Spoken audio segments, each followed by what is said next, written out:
Now, Korean Olympic champion Park Tae-hwan is contesting the National Olympic Committee's decision to keep him from competing in the upcoming Global Games. The decision for the ban was upheld even after the swimmer's completion of an 18-month international suspension for failing a doping test in 2014. Our Lee Ji-won looks into Korea's once celebrated champion's Olympic dream.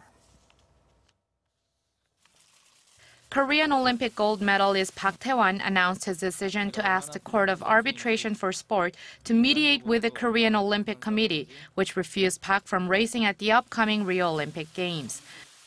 At a press conference on Thursday, Park's agency said that as the KOC decided to maintain its decision to ban Park from swimming at the Rio Olympic Games, it will carry on with its appeal with the CAS.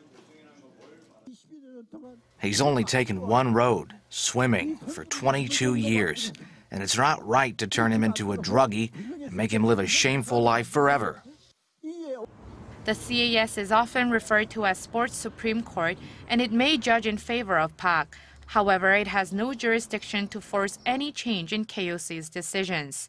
Nevertheless, over 90% of CAS rulings have been carried out and followed. Such was the case in 2011 when the CAS decided against the International Olympic Committee's Osaka rule, which prevents athletes who already had been suspended for at least 6 months to compete in the following Olympics, thus punishing a swimmer twice for the same offense. As the deadline to finalize the national team roster is July 18, the CAS has agreed to expedite its ruling by July 8 so that Park would still have a chance to compete in Rio should the tribunal rule in his favor.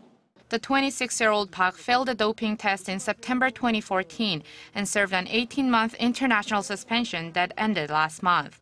Under the KOC's rules, athletes who have failed drug tests aren't eligible to become a member of the national team for 3 years after the end of their suspension period.